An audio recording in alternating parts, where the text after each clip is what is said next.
Good morning, everybody, or afternoon now, everybody. My name is Corey Rosen. This is the Story Podcast, and today I have a super awesome guest, Mr. Cody Smith. Cody Smith is a performer, director, and choreographer hailing from Lancaster, Pennsylvania. He is a dancer slash swing in the Radio City Christmas Spectacular in New York for 18 years. He has toured with the Christmas Spectacular and with Beauty and the Beast. Other New York performances credits include ABC Daytime Salutes Broadway concert, school days at the New York Musical Theater Festival, and a guest artist with Synthesis Dance Project. He has performed locally and regionally at in Brigadoon at the Marriott Theater in Chicago and in many productions here at the Fulton Theater in Lancaster. Cody was the director of the Hempfield Dance Theater program for many years. Further, he has directed and choreographed numerous shows for the Ephrata Performing Arts Center, the Hempfield Music Program, Ephrata High School, Cedar Crest High School, the Cobalt Dance Company, and Rev 9 Dance Company. Cody, how are you doing today? I'm doing great. Thanks for having me, Corey. Yeah, so tell me where did this bug for dancing and music start for you? I got the bug, and that's a great word to use. The Hmm. bug. That's what my dad used to say. He got the theater bug. I started doing church plays with the youth group in growing up at Bethany Presbyterian.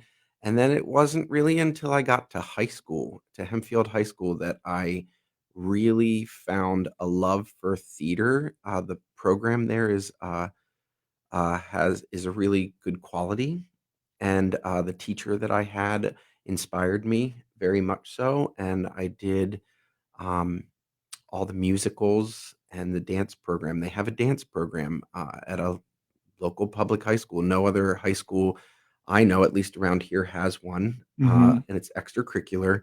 And I took to it, and my teacher told me that I should go take lessons. So I started to go elsewhere to get training. I went up the road here to Encore when I was a kid in the 90s, and would travel to Philadelphia to take class. And then that's where the passion really started. And then it just kept going from there. So tell me what it was like as a male dancer, a rarity in the theater program. I think that being a male has actually, because most dancers um, and musicians and most artists, they start training pretty young. Hmm. In terms of dance, like girls start training in studios at 2, 3, 4, and as they progress and they get in more advanced classes, I think being a male helped me in a way because I started so late. I didn't come into theater until 15. So, being a male in a was a rarity in this area, so I got opportunities Hmm. just because I was a male. So that actually worked in my favor in terms of the attention and the training, um, and I'm very grateful for that. I will be the first to say I was lucky in that respect to, um, get that sort of attention starting so late to, dance. And so, speaking of that, you eventually went up to New York, and that is this place where there's a lot of male dancers and very lot of talented male dancers. Correct. Like if you look at it in terms of your where you grow up in your local studio or your local school, um, you know, you you may be the best at your studio. You know what? You've trained, you become like the premier dancer at your studio, and then you get to New York and you realize everyone here was the premier dancer at their studio or the best in their town. And that's one thing my friends in New York, we always joke, like, everybody's good here. And that's what makes it exciting. That's what makes it hard. That's what makes it fulfilling when you get cast in a show there. So, tell me about the first time you went to New York and experienced that.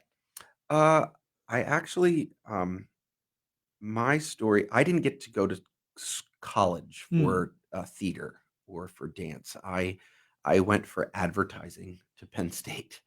And when I got out of college, I was doing shows up at the Ephrata Performing Arts Center, choreographing and assisting Ed Fernandez, the artistic director there. And my friend, Jessica, came home from school and said, "Do you want to move to New York with me?" And I said, "Oh, should I now?" Like, yeah. She's like, "Let's do it. At the end of the summer, let's go." So I said, "Okay, you know what? Let's give it a shot." I was doing a lot of local theater. I was dancing locally. I was choreographing, but she convinced me to move up to New York, and we moved August 14th. I think it was 14th, 15th, somewhere around the middle of the month. I remember that because our rent was due in the middle of the month and Mm. not at the beginning of the month. Um, so we moved up. We got an apartment in Brooklyn. Um, and we were setting up everything that our parents had left. We moved everything in and we were getting things set up. And I said, "I think I'm going to go to this audition tomorrow. I'm going to get up pretty early because traveling to Brooklyn, the audition started at 10, and I wasn't on a list or anything, so I had to line up and everything. So I was going to leave about 6:30 or 7 a.m. And I went to the audition and it went really well. It was at Radio City Music Hall for the Christmas Spectacular. It was a replacement call. So they had already cast the show, but people that had gotten other jobs or, um, had since dropped out or, they didn't fill a position. They needed to fill very specific slots. And here I got it.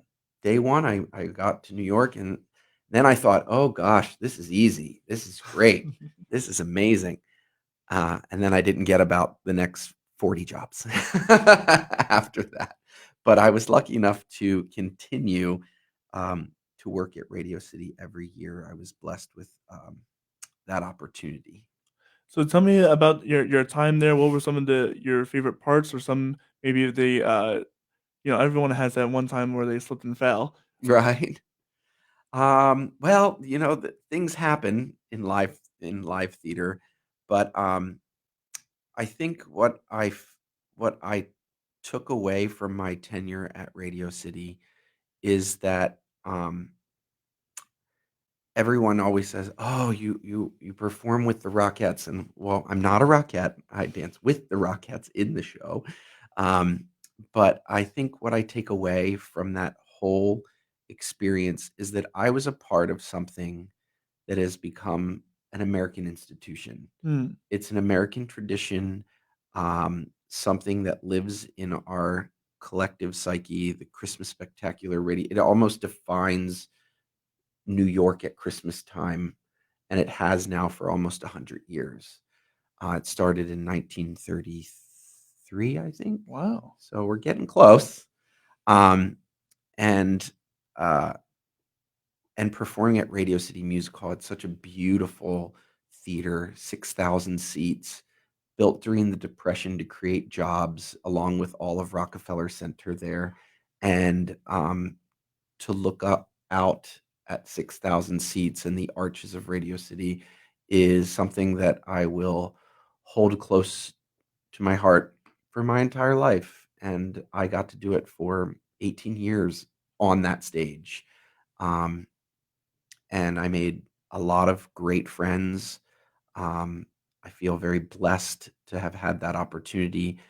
And everyone who comes to see that, I think that's why that has kept me going that long, is because you do shows and then you're like, it becomes old hat and you're just like, yeah, yeah, yeah, this is what this is and this is what that is. And but every time someone new comes to the show for the first time and you bring them backstage and the they're awestruck and their complete, just like,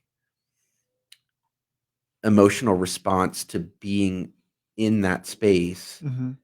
makes you remember and appreciate again, and it makes you continue to hold that standard high. So, what was it like for you to first like step onto that stage, and what did you ever feel stage fright or like any nervousness or? I don't know. I have to ask. I mean, what do your other guests say about stage fright if you in entertainment, like as a Well, professional? I don't know if you're consider yourself an introvert or extrovert, but a lot of us in the industry are actually really introverted, and so the first time they come on the stage, like, oh, Well, I'm extroverted, so so you were fine. everyone who knows me knows I'm very extroverted. But um, no, yeah, I think everyone. I still get nervous on the first day. We call in the theater business your first day of rehearsal for a new project. We call the first day of school. Mm-hmm. Okay. And did you ever get nervous your first day of school growing up? Like when you went to a Right. new class, new teacher, new, yep. It's that same feeling. And I think that happens. I can't speak for everyone, but I know I do. I get very anxious. Like I'm excited. I'm ready for the challenge. I'm excited to be with a new cast, a new director, or an old director with a new cast, or I'm directing a show with a cast that I've chosen and it's the first day we're going to all be together. Did I choose the right people? Is this going to Mm. come together?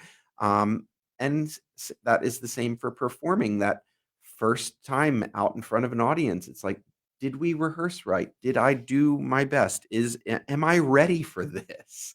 Am I going to forget something? I mean, I think that's a natural human thing, but you just got to trust yourself, trust in the work, and trust in God, trust in that you are where you need to be at that moment and you're doing the right thing. So, at what point did you become a dancer into a director? That's a great question. I don't I I think that directing and choreographing is a separate skill set. Hmm. Like I don't think all dancers become choreographers. I don't think all actors become directors. Obviously, that's true. I think that's a separate skill set, and it's something that you can go to school for directing. You can take choreography classes in a dance major degree, um, but I think it comes with finding something to say or Mm. a reason to tell the story, whatever that may be. Like I'm passionate about reaching an audience. So I love to perform in front of people. I've been doing that for a very long time. But as I get older, I'm not as fulfilled as a performer. Well, one, because as an older dancer, it doesn't feel so good to perform on stage every day. Your body, it takes a long time to recover. Um, but I am really fulfilled by telling stories, by moving people through, moving in quotations, moving an audience to a emotional response by movement and music combined. That just inspires me, and that keeps me going. And it's exciting to see um, an audience react to your work, whether it's directing a play, a musical, or creating a dance piece. Um, that's to hear them laugh, Mm. at something that's funny. Um, an actor relies on an audience for to, it's a symbiotic relationship. They laugh, your comic timing, it's all that. It's like thing. But once you have set that on the actor, I like to sit back and watch and see like how it plays out. How is that relationship working? And that um, is also an education, and then that keeps building upon your experience as a director or a choreographer.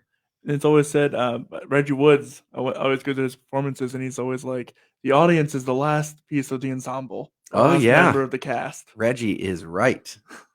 Love my friend Reggie. That is very, very correct. Yeah. You A lot of times, like especially in New York, um, you have what's called preview performances. Mm. So if you're trying to run a show for a very long time, you don't just rehearse that much, tech it, and put all the theatrical elements to it, and then just open. You have a period of over a month where Wow. they're called previews, where the ticket prices are sometimes a little bit less, and the cast is required to rehearse during the day and then perform at night. And it's a period where things can change based on what Reggie said. You're adding the audience as the last piece of the puzzle, and you're not ready to open yet because you're just seeing how an audience is reacting to that piece of theater now. So you're not going to just, okay, well, that didn't really land. So, but we've already finished the show, so we're not Right. going to mess with it now. No, there's like sometimes 6 weeks that in previews. You're going to have rehearsal every day. You're going to take songs out. You're going to replace them with a different song. You're going to change the dialogue. You're going to rework some choreography, and that's all because they are studying how the audience is reacting to the piece. Interesting. Mm-hmm. So as a director, what were some of the challenges that you had to rise above for you as a director?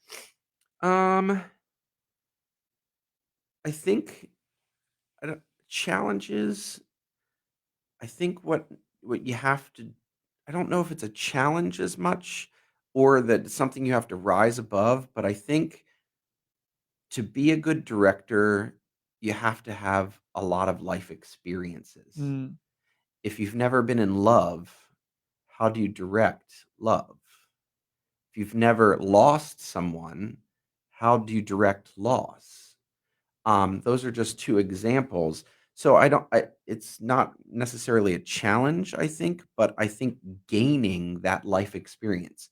And if you're a young director at what your age of 23, you may have all the eagerness and willingness to do and to direct and do that, but you're still gaining so much life experience, and you just have to wait and experience that, take that in, and then you can apply that to your art.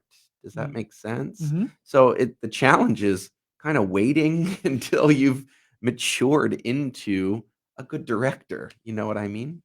That is very much applied to songwriting as well. Mm-hmm. Uh, Waiting for those experiences so that we can get what you want out of your performers or out of your song or et cetera, et Yes. cetera. Yeah. Interesting. And in terms of choreography, the same thing applies. Well, to be a good choreographer, I feel like you have to be well versed in a lot of different styles of dance, Mhm, and you have to appreciate different styles of music. But you also need to have that life experience to know how to tell that story and to make an audience feel something for the movement that you're doing with the music that you've chosen. mhm. So I think that applies for choreography as well. So tell me, what are some of the hardest shows you've had to direct? The hardest show that have ever directed is also the most fulfilling show that Mm, I've ever directed, and that is the Hempfield Dance Theater program. Um, it's it's at a local high school. It is a majority non-dancers. Kids are interested just into expressing themselves. They want to try something new. They want to get on stage. Dancing is pretty universal. Kids go to dances. mhm. Um, and the thing about dance theater is it's about 37, 38 years old. And it it's a new show every year. You come up with a complete concept every single year. The music is, your oyster. You can, tell whatever story. And you got about 100 kids. 25 of them maybe are trained dancers. The other 75 aren't. Now I'm rounding up, Right, every right. year is different. But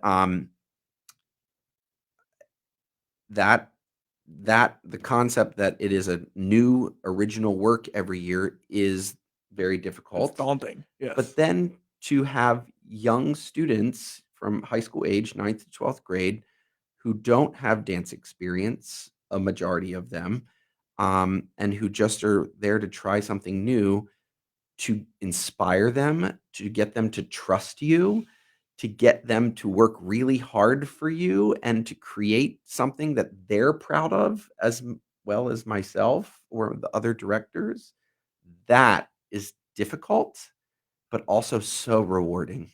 It is so rewarding when you get a group of students to trust you enough to go for the ride, and I you can get high school students to try anything because they're at that age where they're not inhibited yet. Mhm. They're starting to be, but, if you can get them to play along, boy, they will, "Let's do it, Cody, let's do it, let's try it, I'll try it, let's do it." And I think that is the most fulfilling and rewarding and challenging thing about being a director. So tell me, you came back to here and help Hempfield. Um, why? Why'd you leave New York? I was in New York for 10 years, and I continued to work in New York for another 10. Um, but I came back, and have always worked at Hempfield since the year after I graduated. I have a great loyalty to that program Hmm. because that's what gave me the inspiration to do what I do. So, because I was so moved by that program, I want students to have that same opportunity to be moved. I'm not saying that everyone that comes to Hempfield is going to be a professional Right. dancer. Nor should they really. Yeah. There aren't that many that do, but it's the opportunity to be inspired that, I really took to. But I know that even if you're not going to be a dancer or an actor, I feel like the programs at Hempfield in terms of the theater programs are creating a whole community of arts appreciators Mhm. and arts lovers. And I know that all the kids that I've had going through programs at Hempfield and other schools, and I feel like if they're not going to do it, I know they're going to see theater Mm. and they're going to appreciate theater, and they're going to look at they're going to go to a show on Broadway and they go, "That's awesome. And you know what? I know how hard that is to make." And that's, I think, the legacy that you can create with people that aren't necessarily going to be professionals in the industry, but creating a community of arts appreciators is, still just as important. And that's how you keep the arts going as well. Correct. I think some of these, and becau I think we were talking before we went on air that, about this area, Lancaster, Mhm. and the surrounding areas and how rich in the arts and in music, especially, you were saying. I think that it's the same in theater. I mean, we have professional theaters, we have community theaters, we have, It's a I million and mean, five theaters around here. we're still in, what is it, April 11th? We're still at the tail end of, like, high school musical times where Mhm. all this, I mean, there's just so many opportunities in the arts. There's so many dance schools around. There's so many performing arts. There was not so many, but there's a fair amount of, performing arts academies and programs, and, I think we're blessed to have such a rich, community in the arts here. Yeah, the only way to keep that going is to invest in the younger generation and keep it going. Exactly. So there you go. That's why I moved home. I love this community. And even when I lived in New York, I always joked that I would probably be back someday, back to Lancaster someday. And And here you when the are. time was when the time was right, it was right. So tell me a little bit about, because you've worked with all the spectrum of the professionals, kids, college students. Hmm. What are some of the different challenges that are, or what do you think it's, yeah, what are some of the challenges that you have to face dealing with the different, working with the different age groups? How do you different approaches? How do you get them behind you and that kind of thing? You said it, Corey. It's approaches. It's the way you approach, certain things. Some younger, unexperienced, artists, you need to spoon feed, for lack of a better word. You have to literally tell them, you know, put the book in their hand, tell them which hand it's in, Open open the up the page. page, and show them to read. That's basically what you have to do with unexperienced performers. You have to spoon feed everything to them. And the way you do that is break everything down. Break everything down by this. Why did you say that line? Mm, Why am I asking you to do this movement? What is this? What does this mean? And then when you get to the college level, they're starting to study it as a profession, so you don't have to spoon feed as much, but it's still a learning experience. You're still training them to be professional, even though they are um, already pre-professional. We would call pre-professional. And then when you get to the professional level, they come in with their homework done. mm, They know how that they want to portray the character. They already are familiar with, and you're just kind of molding the product so that it's cohesive and overall arcing story that's what a professional director does. You want to make sure that is our audience going to understand this from beginning to end, molding what everyone is bringing to the table already because they're already professional artists. mhm. I'm curious more about the dance program because you say you make an original work every season, and is that the same for this season too? Coming Yeah, up. we're working on dance theater now. It's in 3 weeks. This year, I am not the director this year. My good friend and collaborator and colleague Devin Groff is the director of the show. I am. I have. She is now the director. I resigned from that position, but I am now an outside choreographer. So I come in and just do my pieces. That's how I began in dance theater. That position was created for me when I graduated high school. So the director had and her assistant Jordan, and we have another assistant director Bethany and another assistant Macy and myself as an outside choreographer. The five of us created the outline for this show, and then we kind of brainstorm music ideas of how it should be laid out. Sometimes, I mean, with Devin, with this production, she had pretty much all laid out and Jordan had it all laid out in the beginning, and we Mm, kinda had to just plug and play and be like, "Oh, I don't wanna try this. I wanna do this section. I wanna put this together." And so it's a true collaboration, it's 95 dancers, and it's gonna be at the end of April, and it's called Time Warp. It's all about time this year. I think it's gonna be interesting. amazing. And so you guys bring in like original music, and these are like original ideas. Something. It's original ideas, it's not original music. We Okay. we we pull from a wide variety of music, um, but the idea and the concept is original each Okay. year, and the choreography. That's so interesting. I'll have to check one of those Yeah, out. it's fun. It's become a tradition in the Hempfield community, which is a Mm, suburb of Lancaster. Um, you know, now I have students that their parents were in dance theater with me in high school.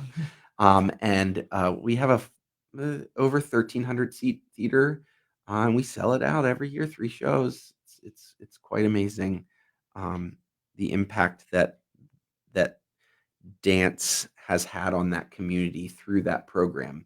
People have come to appreciate dance in a way that I don't think other communities are like, "Oh, dance thea" they my dad likes to come. My dad's a sports guy. He enjoys coming to dance theater. He's come every year. and so, in your opinion, why is dance so important? Um, well, I think that that's a good question. Look, you're stumping me. Why is it so important? One, because, well, it's only important if you have a passion for it. Mm, Why do I have a passion for it? One, it's hard. Dance is something that you make look really easy on the stage, mhm, but it's really hard. Now, I'm one of those also traditionalists who don't think that dance should be a sport. mm, I still, even though it is hard and challenging and physical, and I would call a dancer an athlete, but I don't. I still think a dancer is more an athletic artist. than a sports figure. So I think that's what I think is most important is the physical challenges of dance, but making it look so graceful and elegant and beautiful is to me what I think holds my passion and importance. What show for you was one of your favorite shows to be a part of? That's a great question. Um, I've done a lot of shows, and I find something I've never not liked a show Mm. that I've done. There's always been something that I have learned from or grown from and taken with me from that experience. But my favorite show that I ever was in was Newsies. And there's a specific reason for it. Um, when Newsies came out, the movie, I was right when I first started to find a passion for theater and for dance. The movie came out with with Christian Bale, and I was like, oh man, and it was all boys dancing. So I found that I was like really exciting and really great, and I liked the athleticism and just the Spectacle. excitement of Yeah. it, of that movement and seeing all those guys moving in that movie. And I was like, I can't wait till they make this into a stage musical. Can't wait, can't wait, can't wait. And finally, I was in New York living, and they were making Newsies. And I was 31, 32 maybe. And they wanted young dancers. They wanted Mm. 20, 21, 22, 18. Um, and I got cut and I didn't get it. And and they were like, you're too old. And I was like, oh no, I missed the most exciting musical that I could be a part of. I missed it. I'm not going to get a chance to do it. And then they did it the Fulton in 2000, ooh, dating me, 17. I was 38. I was 38. And I emailed the director, Mark Robin, and I said, I didn't ask if I could be in the show. I said, do you think I could come audition for this show? And he said, sure, come on over. I was like, see, because I didn't know it. Are you casting it young? Are you gonna, what What's going on here? 38 Yeah. years old? I mean, if I shave, I look young sometimes. Well, at 38, I still looked pretty young. Um, and he cast me. And I got to do it at the Fulton and at Maine State Music Theater, and I did it for an entire summer. And I was so excited that I didn't miss that opportunity. And there were kids in it. There were college Right. students. There was, and then there were some adult. It was a good mix of guys in the show. But I took that experience to heart because I knew that I almost didn't get to do it. So Mm. that was the show that I will always hold as the favorite one that I've always ever been in. So looking forward, because you mentioned age and theater are very specific sometimes about their casting. Hmm. What are some shows that you are excited to be a part of as you grow older? That's another great question, Corey. I don't know. I don't know if I will continue as a dancer. You kind of age out, Right. like could I be in the ensemble of something with adult dancers like 9 to 5 or something like that? Hmm. Maybe, maybe. Will I be able to sustain a 8 show a week run for 7 weeks, 6 weeks, even 5 weeks? I don't know. So, um, I've stopped seeking out opportunities, and I've been very blessed that opportunities present themselves to me. Mm. And I keep myself open spiritually, emotionally to just whatever's next. It's coming. It's coming, it's coming, it's coming. And if it isn't performing and if it's more directing and choreography or even I'm getting into I'm started to do some stage management, which is like dance captaining or assisting, which I've done many times before too. Um, I welcome all those opportunities and new learning experiences and continuing with work I've done through the years, and trying to just stay in the arts. That's kind of the basic thing. It's not about what show do I want to do. It's kind of how do I stay doing what I love to do here in Lancaster in my mid 40s. Mm, Yes. As a primary, I'm a dancer first. And then now I guess I would start to consider myself a choreographer first or a director first. So, yeah. so you mentioned having to be very active, very, very much a lot of the time. How do you deal with burnout, or how do you keep yourself mentally sane during? Because we all know musical theater is a bunch of work all the time, especially tech week. Sometimes people can Uh-huh. go insane a little bit. How do you manage that? Well, that's interesting. If you love what you're doing, you rarely get burnt out. Mm, Sometimes you just need a break. that's fair. You Yes. just need a break. Like take some time off. Um, that is a totally acceptable and fair thing that I think that um, if anyone is feeling what technically the burnout, I think that would be a good thing for any profession and not just artists. But in terms of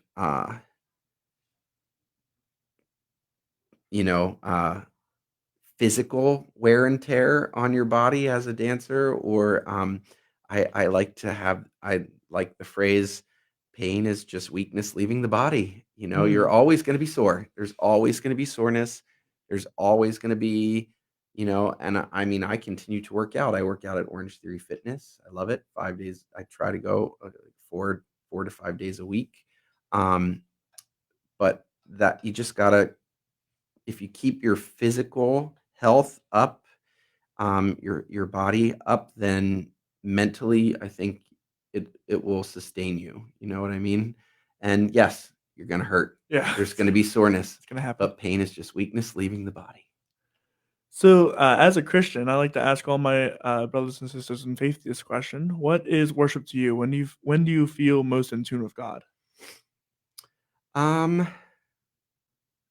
I find God in a lot in music, and I'm not talking lyrics to songs.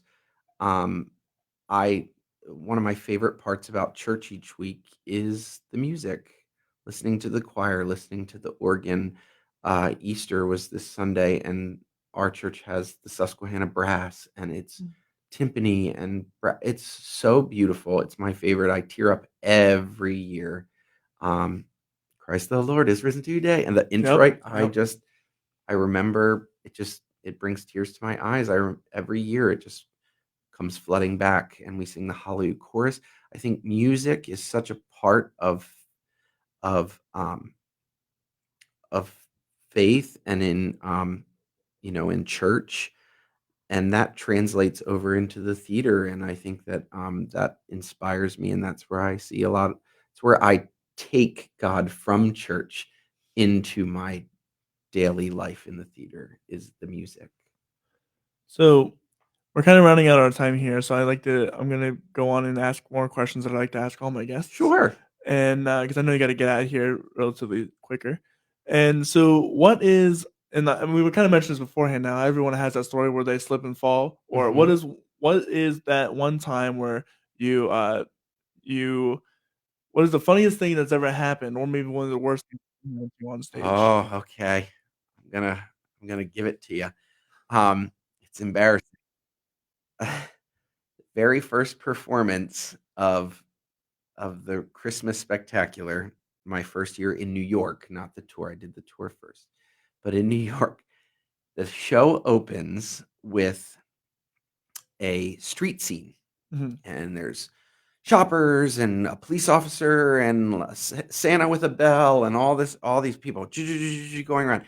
I was a bike messenger, and in 8 counts, I had to ride from stage left, wing 1, to number, I forget, 14, maybe 18, 0 center. Yes. And at Radio City, it goes all the way to like 42. Oh, wow. So in 8 counts, I had to get to number 14 It's like marching band. on a certain colored line, and I had to get off, jump off the bike, put the kickstand up, and freeze before Santa rose up on the elevator and froze everyone. Like in the street scene, he was freezing the street to say, all right, all the hustle and bustle, it's time for Christmas. That was the opening of the show back then. And oh my gosh, there was my first that nerves getting ready that very first time. Like, okay, I hear the audience. I'm gonna ride out. Here we go. We're gonna do this. And I got on the bike. I rode out. I got off. I threw the kickstand. I froze, and then I heard behind me the bike go into the flat that was flown in, covering elevator 2, because they had to bring the big tree at Rockefeller Center up that the Rockettes came tapping out of. Yeah.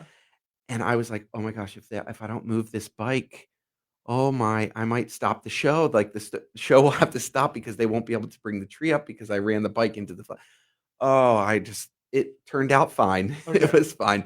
When Santa unfroze us, I quick got the bike and it was fine. But wow, was that embarrassing? And I was like, oh my gosh, the bike, I can't. But you train as a dancer. You didn't know you're going to have to ride a bike in 8 counts and put it on on the music, kickstand it out and freeze. Right. Yeah. It happens, I guess. That's the beauty of live theater, I guess. Oh, and also that's like slapstick to its core, isn't it? Oh, I'm getting red just thinking about it. So, we're kind of running out of time. What are some performances that you're a part of here that you would like to plug? You mentioned the dance theater. Yes, dance theater is coming up in 3 weeks. I choreographed a show for my friend Randall, who wrote a kid show, Robin Hood, A Fractured Tale of Robin Hood, that is going to be on Saturday mornings. It's a kid show at the Fulton. That opens in a few weeks. I'm stage managing Sheer Madness at the Fulton coming up this summer in the Tell studio upstairs. I just read the script and we're getting into pre-production for that. We start rehearsal in 2 weeks. It's very, very funny. And that again, I'm doing a stage management for. I'm directing The Wizard of Oz for the kids series at the Fulton I think it opens the end of June. I'm doing Flat Stanley, another kids show for the Gretna Theater. That's going to be one Saturday in June. And in the fall, I'm going to do Cinderella with my friend Matt Heidzik is directing, and I'm choreographing here at LBC. Yeah. So yeah, lots to look forward to. Yeah, well, I'll have to get you back on because I have a lot more questions, but we're stretched for time here. But Cody, it's been great having you on. Oh, I really appreciate it, Corey. Yeah. I've had a really good time talking to you. Good.